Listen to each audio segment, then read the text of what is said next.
आशा की जोत मैथिली कार्यक्रम में हम एक बेर आर अहाँके स्वागत कर रहल छी। तहन अपन भाई के नेह सँ भरल अभिवादन स्वीकार करू। नमस्कार। आशा अछि जे अहाँ सब खूब नीक सँ होयब, मुदा अहाँक धियापुता सेहो नीक सँ होइत, अपन जिंदगी सँ अहाँ खूब आनंदित आ प्रफुल्लित होयब सेहो हम आशा राखि रहल छी। किएक तऽ अहाँ प्रभु सँ प्रेम करनाइ आरंभ कऽ देने छियै। जँ अहाँ आजुक दिन पहिल बेर मैथिली कार्यक्रम शुरू कर रहल छी तऽ हम अहूँक लेल इएह आशा राखैत छी कि जे एहि कार्यक्रमसँ अहूँ खूब आत्मिक लाभ उठाउ, किएक तऽ ई कार्यक्रम अहींके लेल अछि वा एना कहियौ अहींके अछि। तहन आजुक अध्ययन हमरा लोकनि शुरू करब। एहिसँ पहिने हमरा लोकनि अध्ययन शुरू करी और एकटा छोट प्रार्थना कऽ लै छी, तकरा बाद आगाँ बढ़ब। हे कृपालु परमेश्वर, हे दयालु परमेश्वर, हे महान परमेश्वर, प्रभु जी विशेष रूपे प्रभु हमरा सब गोटेक ऊपर अहाँ दया करू प्रभु, जाहिसँ प्रभु अहाँके वचन समझैमे वा बुझैमे प्रभु हमरा लोकनि सफल भऽ सकी। प्रभु आजुक दिन जे केओ हमर श्रोता भाई बहिन कोनो तरहक प्रभु तकलीफमे छथि तऽ प्रभु अहाँ हुनक तकलीफके खूब नीकसँ जानै छी प्रभु, किएक तऽ प्रभु अहाँके आँखि सम्पूर्ण सृष्टि पर लागल रहैत अछि। ओहि भाइके ओहि बहिनके प्रभु जी अहाँके तकलीफके अहाँ दूर कऽ दियौक। एहि छोट प्रार्थनाके हम अपन उद्धारकर्ता यीशु क्रिस्तके नामसँ मांगि रहल छी, आमीन। जेना हम पहिनहिए अहाँसँ कहने छलहुँ हँ जे हमरा लोकनि एखन पवित्र पोथी बाइबलके प्रथम पोथीके अध्ययन करि रहल छी, जाहि पोथीके नाम थिक उत्पत्ति। एहि पोथीके हमरा लोकनि एखन 49वाँ अध्यायमे छी, मुदा तहन अहूँ एहि पोथीके आर जे किछु मुख्य कथा अछि तकरा हमरा लोकनि बुझी आ देखी।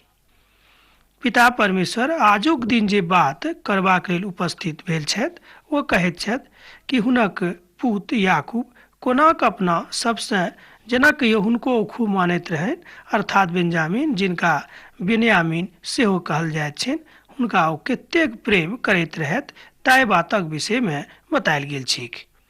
मुदा एहिठाम एकटा विचित्र बात बतायल गेल छैक, जाहि बातक ऊपर विश्वास करनाइ एना कहियो सोझा सोझी कोनाक तऽ लागैत अछि, किएक तऽ हुनका विषयमे जे ओ भविष्यवाणी करैत छथि से ओ ओतेक नीक आ फलदायक नहि लागैत अछि। हुनका विषयमे ओ कहैत छथि कि फाड़ऽवला होइत आ साँझके ई लूट बाँटऽवला होइत। देखियौ ई कतेक विचित्र जकाँ लागैत अछि, किएक तऽ ओ एहि पूतसँ बड्ड नेह राखैत रहथि, किएक तऽ अहाँ एहिसँ पहिनेके अध्ययनमे एहि बातक अहाँ सीख चुकल छी वा सुनि चुकल छी। मुदा ई आदेश परमेश्वरक दिससँ रहनि तैँ ई भविष्यवाणी भऽ रहल अछि। अब देखियौ कोना की भेल, किएक भेल, ई तऽ पिता परमेश्वरक योजना थिक, मुदा हमरा लोकनि एहि बातक ऊपर विचार करबै कि प्रभु परमेश्वर के दृष्टिमे जँ अहाँ नीक छी तऽ कोशिश करू कि रोज नीक रहू, अपन गवाहीके अहाँ खराब नहि करियौक। कतेक लोग अपन भविष्यक रूपे जियैत छथि, ओ कहत कि काल्हि तऽ हम खूब नीक छलहुँ हँ, काल्हि तक हम रोज गिरजा जाइ छलहुँ, काल्हि तक तऽ हम खूब प्रार्थना करैत रहौं, मुदा अमुक दिनसँ अमुक महीनासँ हम ई सब काज करनाइ छोड़ि देलियैक। अब कनिक एहि बातक ऊपर विचार करियौक कि ई बात अहाँके लेल नीक अछि, कि ई बात कोनो मनुखक लेल नीक अछि जे ओ विचार करलथि कि अब आजुक दिनसँ हम प्रभुक संग नहि रहब। हमर मित्रवर, हमर भाई बहिन, एहि तरहक आचरण जँ अहाँके अछि ताहिसँ अहाँ सावधान रहू, अहाँ बड्ड घाटामे पड़ब। किएक हम बाजि रहल छी, किएक ई बात पवित्र पोथी बाइबिलमे बड्ड स्पष्ट जकाँ बतायल गेल छैक। जँ अहाँ एहि तरहक कथा अपना जिंदगीमे आनि कऽ राखि चुकल छी तऽ एहि बातक अहाँ खोलि कऽ भगा दियौक, किएक तऽ एहि बातसँ अहींके घाटा होइत, किएक तऽ शैतान अहाँके जिंदगीमे काज करनाइ आरंभ कऽ देलखिन। एक बेर हम आरो अहाँसँ कहने छलहुँ हँ कि शैतान के छथि। शैतान दुष्ट शक्ति छथि जे परमेश्वरक विरुद्धमे सदिखन काज करि रहल छथि। एहिठाम शैतान कोनो भूत प्रेत नहि छथि। कतेक लोग एहि बातक यहू तरह बुझैत छथि। याकूब अपन प्रिय पुत्र बेंजामिनक प्रति भविष्यवाणी करते एहि तरहक से हुनका हमरा सबके सुनि कऽ वा अहूँके सुनि कऽ विश्वास नहि होइत। ओ बाजि रहल छथि कि बेंजामिन फाड़ैवला हुड़ार छथि। भिनसरमे तऽ ओ अहेरके भक्षण करत आ साँझके ओ लूट बाँटि लेत। एहि बातक अहाँ 49 अध्यायके 27 पदमे पढ़ि सकलहुँ हँ। ई बात एकटा विचित्र बात थिक। ई बातक सुनि कऽ बहुत केओ घबराबै छथि, मुदा हमरा एहि बातसँ कोनो तरहक घबराहट नहि भेल, किएक तऽ हम जानै छी कि पवित्र पोथीके कोनो बात एना कहियो एकोटा शब्द गलत नहि लिखल गेल अछि। किएक तऽ पवित्र पोथी बाइबिलमे एहि बातक बतायल गेल छै कि जतेक बातक बखान एहि पवित्र पोथी बाइबिलमे कयल गेल छै, ओहि सभटा बातक बखान पिता परमेश्वरक आत्माक द्वारा भेल छै। एना कहियो पिता परमेश्वरके अगुवाईमे भेल छै। तहन कोनो बात एहिमे काल्पनिक आ एहन कोनो बात नहि अछि जे असत्यक अछि। सभटा बात सत्यके थिक। एहिके ऊपर कहियो संदेह नहि करब, किएक तऽ संदेह करैवला आत्मा बड्ड खराब होइत अछि आ संदेहक कारणे अहाँ अपन जिंदगीसँ विचलित भऽ सकलहुँ हैं। हमरा लोकनि कहियो कहियो पवित्र पोथीके बात एहि तरह बुझैत छी कि जँ संदेह करब तऽ हमरा किछु फायदा भऽ जायत, चलू एम्हरो देखै छी उम्हरो देखै छी, मुदा आधा एम्हर आधा उम्हर एहि तरहक बात नहि करू। जेना हमरा लोकनि गाँवमे कहै छी जे एक टाँग एक नाव पर आ दोसर टाँग दोसर नाव पर। आब अहाँ बुझियौ कि अहाँ कोना कऽ दुनू नाव पर टाँग धरि कऽ चलि सकलहुँ हैं। हम तऽ अहाँ कहब कि दुनू टाँग एके नाव पर धरि कऽ चलू, जाहिसँ पिता परमेश्वरक लग अहाँ पहुँचब। एहि बातक भविष्यवाणी ओ बेंजामिनक विषयमे कहि रहल छथि, किएक तऽ बेंजामिनक मन एहि तरहक रहनि, कहियो एम्हर कहियो उम्हर। तैँ पिता परमेश्वर हुनका विषयमे एहि तरहक भविष्यवाणी करैत छथि। मुदा देखियौ कि जे पिता परमेश्वर हुनका पूत देने छलखिन, जाहि पूतसँ हुनका एतेक नेह छलनि, मुदा एहिके बादो ओ एहन तरहक कठोर भविष्यवाणी कहि रहल छथि। ई बात कोना संभव भेलै, किएक तऽ हुनक दयालुतासँ कनेक एम्हर उम्हर जायवला मनुख छलाह। मुदा जँ अहूँ एम्हर उम्हर जाबयवला मनुख छी तऽ एहि बातसँ अहाँ सावधान रहू। हम कतेक विश्वासी लोकके सेहो देखैत छियनि, ओ एही तरहक जिंदगी जियैत छथि, मुदा ओ जाइत तऽ जरूर आराधना घरमे, मुदा आराधना करैत कालमे एहि सभटा बातक ऊपर ध्यान नहि राखत। ओ कहत कि आराधना तऽ हम करि देलियै, आब हमरा की मतलब अछि, हमर जे काज छल से तऽ हम करि देलहुँ। हमर भाय हमर बहिन एहि तरहक इच्छा एहि तरहक विचार जँ अहाँके अछि तऽ हम कहब कि विचार नीक नहि अछि आ इच्छा नीक सेहो नहि अछि। एहिसँ अहीँ घाटामे रहब। पिता परमेश्वरक प्रेम कोनो अधलाह वस्तु नहि थिक कि गेलहुँ बाजारमे आ खरीद कऽ मोल लानि कऽ लऽ आनलियै आ जाबे दिन मोन भेल राखलहुँ आ तकरा बाद अहाँ छोड़ि देलियै वा कतहु फेंक देलियै। ई बात नहि अछि। पिता परमेश्वरक प्रेम बहुत महान, बहुत शक्तिशाली आ बहुत कीमती थिक। ताहि बातक ऊपर अहाँ विचार करियौ। ई एम्हर उम्हर लऽ जाबयवला नहि थिक। पिता परमेश्वर अहाँक दृष्टिमे केहन छथि एहि बातक तऽ अहाँ बुझैत छी, मुदा अहाँ केहन छी पिताक दृष्टिमे एहि बातक ऊपर कनिक अहाँ विचार करियौ। किएक तऽ हमरा लोकनि मनुष्य छी, एहि संसारमे बहुत कम दिनक लेल आयल छी, तकरा बाद हमरा लोकनि एहि संसारक छोड़ि कऽ चलि जायब। मुदा जँ हमरा लोकनि पिता परमेश्वरक साथ एहि जिन्दगीके आरम्भ नहि करब आ अंत नहि करब तऽ हमरा लोकनि बड्ड घाटामे रहब। एक गोटे हमरा एहिठाम पाती लिखलनि आ कहलनि कि एक आदमीसँ हम बड्ड प्रेम करैत रहियनि, मुदा ओ हमरा धोखा दऽ देलक। आब तऽ हमर मन एम्हर उम्हर होइत अछि। हम की करूँ? हम एहि संसारमे अब जीवित रही वा नहि? हम अहाँसँ कहब कि संसारमे एहन केओ मनुख नहि छथि जे अहाँके पिता परमेश्वर जकाँ प्रेम करता है, अर्थात प्रभु यीशु मसीह जकाँ प्रेम करता है। पवित्र पोथी बाइबिलमे बड्ड स्पष्ट जकाँ बतायल गेल छै कि अब जँ अहाँ मसीहमे छी तऽ अहाँके ऊपर अब कोनो तरहक दण्डक आज्ञा नहि अछि आ सभटा पाप जे अहाँ कयने छलहुँ हँ ओहि सभटा पापक हम अपन मोनसँ बिसरा देलहुँ हँ। अर्थात यह भेल कि पिता परमेश्वर अहाँ जतेक पाप आजुक दिन धरि कयने छलहुँ हँ ओहि सभटा पापक ओ बिसरा देलखिन। देखियौ, एहि तरहक केओ एहि संसारमे माफी करैवला नहि छथि। छथि कि कनि अहाँ विचार करि कऽ देखियौ। संसारिकमे जतेक बात छै, जतेक न्यायालय छै, एहि तरहक बातसँ ओतौ लोक वंचित रहैत छथि, किएक तऽ ओ सब केओ मनुखे छथि, केओ परमेश्वर नहि छथि।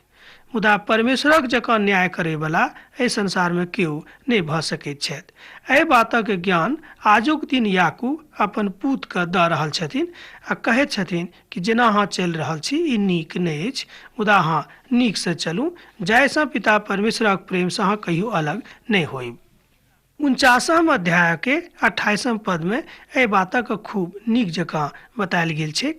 जँ अहाँके लग पवित्र पोथी बाइबिल अछि तऽ अहाँ एहि बातक खोलि कऽ एखनो पढ़ि सकलहुँ हँ, नहि तऽ लिख कऽ राखि लिअ, बादमे अहाँ पढ़ि लेब। 49 अध्याय के 28 पद आ 29 पद में सेहो एहि बातक बखान कयल गेल छै। इजरायलक 12 गोत्र इएह छथि और हुनक पिताजी कहलनि एहि तरहक बात जे आशीर्वाद देलनि सेहो इएह अछि।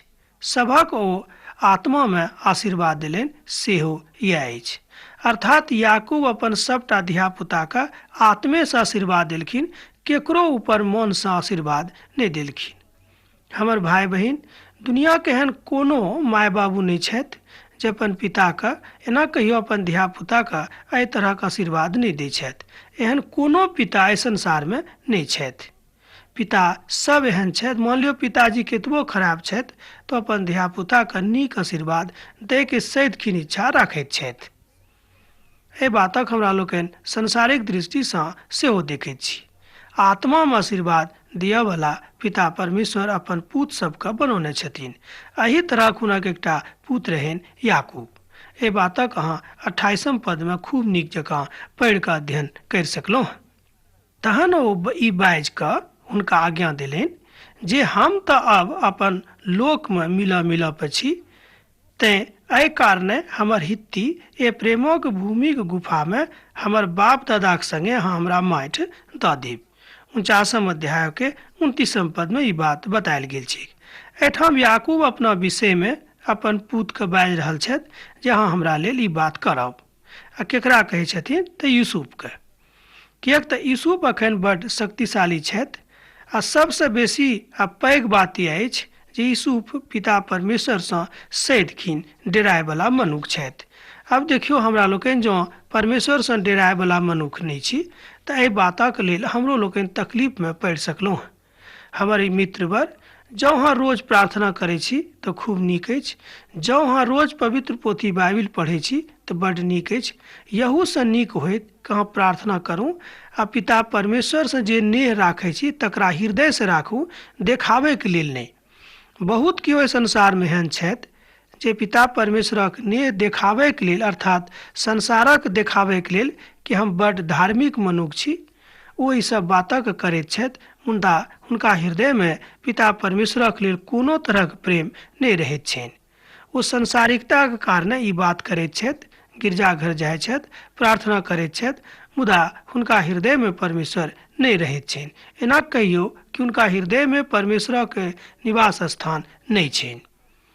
आब अहाँ कतऽ ठाढ़ छी, एहि बातक निर्णय अहीँ करू। हम के छी कहैवला कि अहाँ नहि छी? एहि बातक तऽ हम कहियो नहिए कहब, किएक तऽ पिता परमेश्वरक पोथीमे सेहो लिखल गेल छै कि न्याय करैवला तऽ हमही थिकहुँ। इब्रानीक पोथीमे एहि बातक बड्ड नीक जकाँ बखान कयल गेल छै। ओतऽ बतायल गेल छै कि परमेश्वर न्यायी परमेश्वर छथि, ओ न्याय करता है। मुदा जँ अहाँके नेह प्रभुसँ अछि तऽ एहि बातसँ अहाँ आश्वासित रहू। एना कहियो अहाँ एहि बातक बिसरा दियौ कि अहाँके केओ तंग करत, तंग करैवला केओ नहि अछि।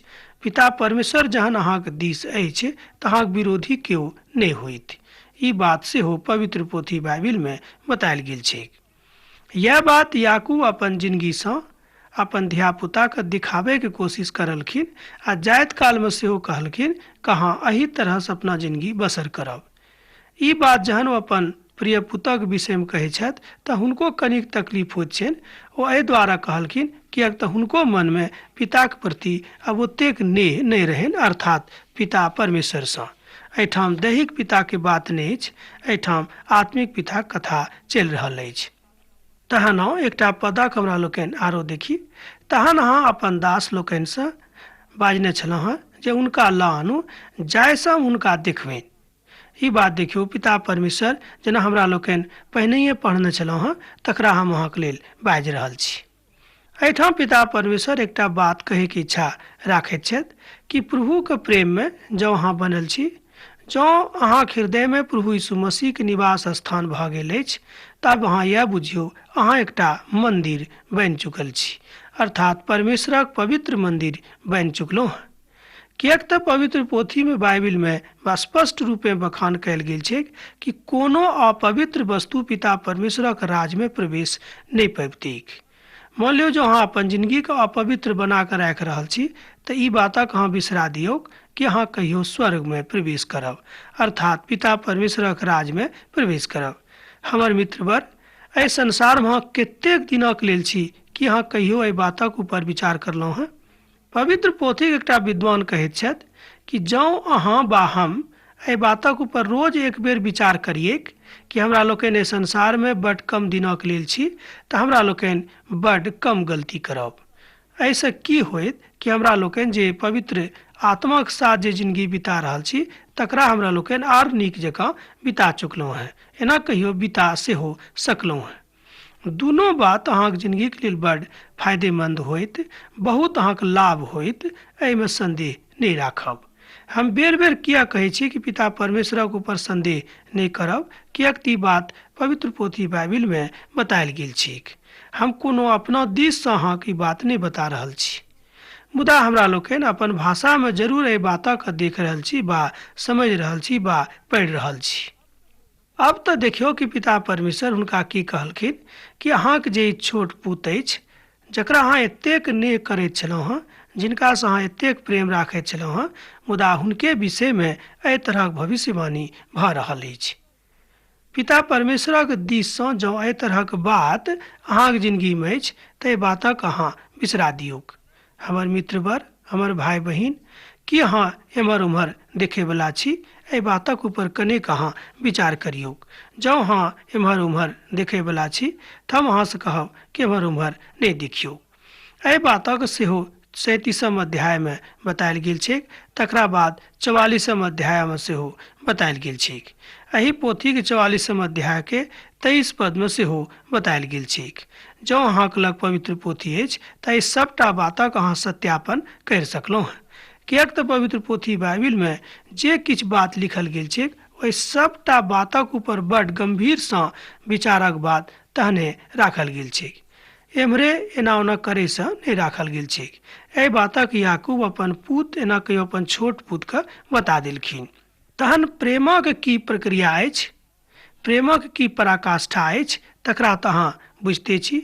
संसारमे रहैत कालमे हमरा लोकनि अपन माय बाबूसँ, अपन धियापुतासँ, अपन दोस्त मित्रसँ प्रेम करैत रहैत छी। हम ई नहीं कहै छी कि अहाँ अपन दोस्तसँ, अपन माय बाबूसँ, अपन धियापुतासँ, अपन देशसँ वा अपन समाजसँ प्रेम नहीं करू, किएक तऽ पिता परमेश्वर एहि संसारक सृष्टि प्रेमेके कारणे करलखिन। एना कहियो एहि संसारक नेह पिता परमेश्वर प्रेमेके ऊपर राखने छथिन, मुदा प्रेमक अर्थ हमरा लोकनि कहियो कहियो गलत जकाँ लगा दैत छी। पवित्र पोथीक एकटा विद्वान कहैत छथि कि जे केओ पिता परमेश्वरक प्रेमके बुझैत छथिन ओ कहियो एहि बातक गलत जकाँ मूल्यांकन नहीं कऽ सकैत छथि। मुदा जँ एहन तरहक मूल्यांकन करैवला अहाँ मनुख छी तऽ आजुक दिनसँ अहाँ अपना जिन्दगीमे सुधार लऽ आनू, किएक तऽ पिता परमेश्वर अहाँसँ प्रेम करैत छथि। एहि बातक अहाँ सबसँ पहिने स्थान दियौक कि पिता परमेश्वर अहाँसँ प्रेम राखैत छथि। पवित्र पोथी बाइबिलमे ईसाया नामक जे पोथी थिक ताहि पोथीके 49 अध्यायके 14, 15 आ 16 पदमे एहि बातक बड्ड नीक जकाँ बतायल गेल छै। ओतऽ लिखल गेल छै कि संपूर्ण संसार अहाँके छोड़ि देत, भऽ सकैए अहाँके माइयो बाबू अहाँके बिसरा देत वा छोड़ि देत, मुदा हम अहाँके नाम अपन हथेली पर खोदि कऽ राखने छी, हम अहाँके कहियो नहीं बिसरायब। जहिया कहियो हम एहि पदक खूब नीक जकाँ पढ़ैत छी हमर भाय बहिन, हमर मोन गदगद भऽ जाइए आ प्रभुके प्रेमसँ हम भरि जाइत छी। मुदा जँ अहाँके लग पवित्र पोथी बाइबिल अछि तऽ एहि पदक अहाँ जरूर पढ़ब। हम एहि बातक लेल अहाँसँ प्रार्थना करि रहल छी। देखियौ पिता परमेश्वर कतेक नीक सबटा बात हमरा लोकनि के सिखाबैत छथि, मुदा एहिके बादो हमरा लोकनि पिता परमेश्वर सँ सदिखन अलग रहैके इच्छा राखैत छी। की एहि तरहक मानसिकता अहूँक अछि? की एहि तरहके आंतरिक भावना अहूँक अछि? की एहि तरहक आंतरिक अवस्था अहूँक अछि? एहि बातक ऊपर अहाँ कनेक विचार करियौ। अहाँक ज्ञान कतेक अछि? एहि बातसँ पिता परमेश्वरके कोनो मतलब नहि छनि। भऽ सकैए कि संसारिक रूपे अहाँ खूब विद्वान मनुख होयब, हम ई नहि कहै छी कि नहि छी, मुदा परमेश्वरसँ जँ अहाँक प्रेम नहि अछि तऽ हुनका दृष्टिमे अहाँ एकटा विद्वान मनुख नहि थिकहुँ हँ। पवित्र पोथी बाइबिलमे बतायल गेल छै कि विद्वान वएह छथि जे पिता परमेश्वरक आज्ञाके मानैत छथि। ई बात पवित्र पोथीके विद्वान सब कहैत छथि। मुदा जँ अहाँ पिता परमेश्वरसँ प्रेम करैवला मनुख नहि छी तऽ सबटा संसारिक ज्ञान एही ठाम रहि जायत जहन अहाँ एहि संसारसँ विदा हुअ लागबैक। देखियौ हमर मित्रवर, एहि संसारसँ विदा होइत कालमे अहाँक संगे केओ नहि जायत, मुदा जँ अहाँ पिता परमेश्वरसँ नेह करैवला छी तऽ एहि बातसँ अहाँ खूब फलीभूत भऽ सकलहुँ हैं। कहलनि जे हमरा लोकनि जानैत छी बातक, मुदा अहूँ एहि बातक जानू। एहि बातक याकूब अपन पूतके बुझाबैके कोशिश करि रहल छथि। तैँ अहूँक लग जँ पवित्र पोथी बाइबिल अछि तऽ एहि पदक अहाँ पढ़ि सकलहुँ हैं आ बुझि सेहो सकलहुँ हैं। पिताक आज्ञाक अनुसार एहि बातक जँ अहाँ अपना जिन्दगीमे लागू करि रहल छी तऽ एहि बातक अहाँ खूब नीकसँ बुझि कऽ आगाँ बढ़बै तऽ एहि बातक अहाँ कहियो इनकार नहि करबै कि पिता परमेश्वर अहाँसँ प्रेम नहि राखैत छथि। पवित्र पोथीक एकटा विद्वान कहैत छथिन कि जे केओ एहि बातक खूब नीक जकाँ बुझि सकल अछि, एना कहियो परमेश्वरक प्रेमक स्वाद चखि चुकल छथिन, तऽ कहियो नहि कहथिन कि पिता परमेश्वर हमरासँ नेह नहि राखैत छथि। यह बात यूसुफक जिन्दगीसँ हमरा लोकनि सीख रहल छी आ याकूब सेहो एही बातक अपन धियापुताके सेहो बता रहल छथिन। देखियौ अपन भविष्यवाणीके क्रममे ओ अपन पिता सबके, एना कहियो अपन पूत सबके पितासँ ई खबर पहुँच रहल अछि, ई संदेश पहुँच रहल अछि कि अहाँ पिताके प्रेमसँ कहियो अलग नहि होइब। एहिठाम पितासँ मतलब कोई दैहिक पितासँ नहि अछि, एहिठाम आत्मिक पितासँ अछि, अर्थात पिता परमेश्वरसँ अछि। अब कनेक आर आगाँ बढ़ी तहन देखियौ कि पिता परमेश्वर आरो की कहैत छथि। अपन मृत्युके शज्या पर बैसल याकूब एहि सबटा बातक खूब नीक जकाँ अपन पूत सबके बता रहल छथिन। तहन अब अहाँसँ हम की कहूँ, जँ अहाँके लग पवित्र पोथी बाइबिल अछि तऽ 49 अध्यायके खूब नीक जकाँ पढ़ियौ, तहन एहि बातक आरो नीकसँ अहाँ बुझि सकलहुँ हैं। अब तऽ अहाँसँ विदा होइके काल भऽ रहल अछि। अब तऽ हम इएह कहब कि जँ अहाँके लग एहिके बादो जँ किछु प्रश्न अछि, किछु सवाल अछि तऽ हमरा एहिठाम पाती लिखब, बिसरायब नहि, हम अहाँके लेल प्रार्थना करैत रहब। प्रभु यीशु मसीहके प्रेम अहाँके जिन्दगीमे सदिखन बनल रहेक। आमीन।